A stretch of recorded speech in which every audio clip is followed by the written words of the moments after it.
bring in Vita Member of Parliament, Abdiswamad Shariff Nassir, who was in that particular meeting. Thank you, Mois, for joining us tonight. Asante sana, thank you. Moi the father, Moi the son, and Raila Odinga, very high-profile meeting. It is already making Kenyans to start speculating throughout the day on social media of what's happening politically. Can you tell us more?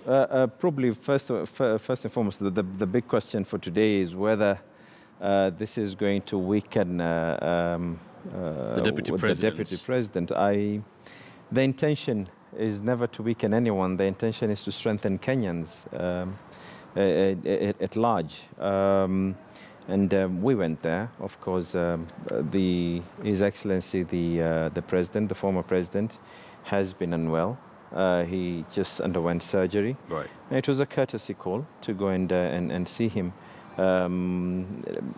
I just want to assure Kenyans that we did not go there to try and say that we're undermining anyone. We're here to ensure that we're going to progress. Come 2022, we will battle it out.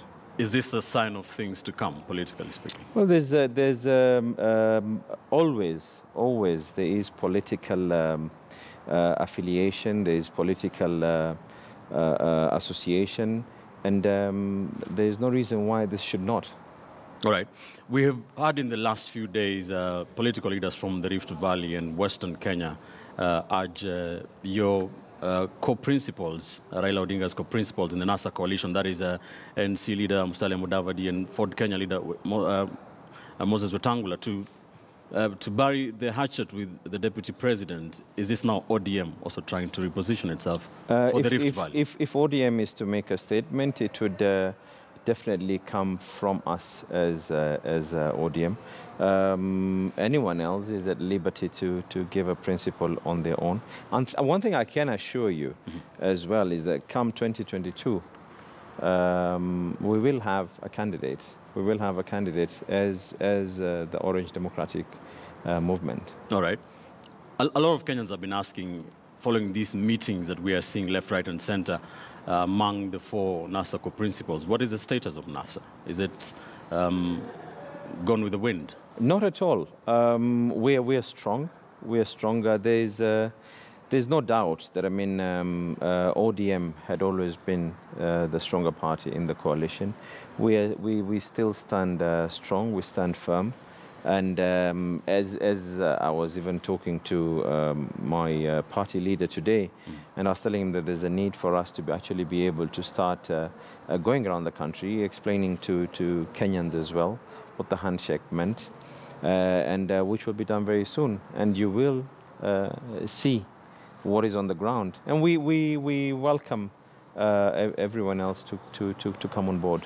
Is there a possibility of ODM working with KANU in 2022?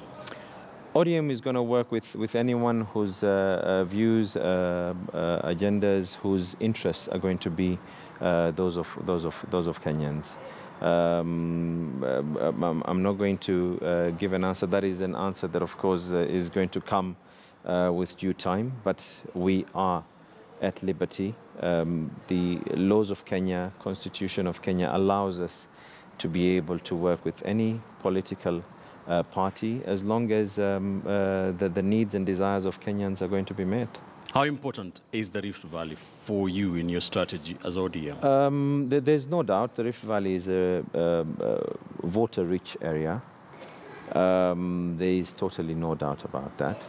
And I think the candidate that ODM will be able to choose come 2022 will be able to go around and sell himself. And we will also be able to go to Gideon and ask him to support us as well. All right. Is that a conversation that is currently ongoing? No, it is not a conversation that is currently ongoing. What we did discuss, I can assure you, is that first and foremost was the element of Mze's health. And I truly, and you started by talking about social media. I want to put this very, very clear. There was a time that there was a lot of speculation and rife going on social media that the old man cannot be able to remember anything. This is a gentleman who is as sharp can be. When we went there, he started talking about issues that have happened a long time ago. So that was the first thing, seeing the old man, and I'm happy he was in very, very good spirits. He welcomed us in the traditional way that he does. All right. And thereafter we discussed matters to do with the country. All right. There was no way that you meet a former president and matters to do with the country are not discussed. We did discuss matters to do with the country. All right. Honorable George Haniri was there as well. This looked like another Pentagon being brought together. No, I don't think so. It was not a Pentagon being brought together. It was simple that Haniri is with us as a party. I am as well within the party of ODM, and we simply accompanied our party leader to be able to go and visit the former president. All right. My final question, Mheshimiwa. You are part of a very high-profile political meeting today. Are you being groomed to take over as cost kingpin? People have been talking about kingpins. No, but I can tell you one thing. Come 2022, the cost will be able to produce a presidential candidate in the Orange Democratic Movement. And so far, Hassan Ali Joho has already expressed his interests and desires. We will democratically battle it out amongst ourselves in ODM if any other person wishes to come on board. And whoever does win that particular nomination in ODM will be able to traverse the whole country and will be able to accompany that candidate within the whole country for us to be able to sell our manifestos, our views and visions for the country. Are you confirming Raila Odinga will not be on the ballot paper? I'm not confirming that at all. That is, Raila Odinga is as smart as any person can be. Just being with him, you can be able to tell the vision that he has for this country. All right. Thank you so much, Mr. Thank you very, very much.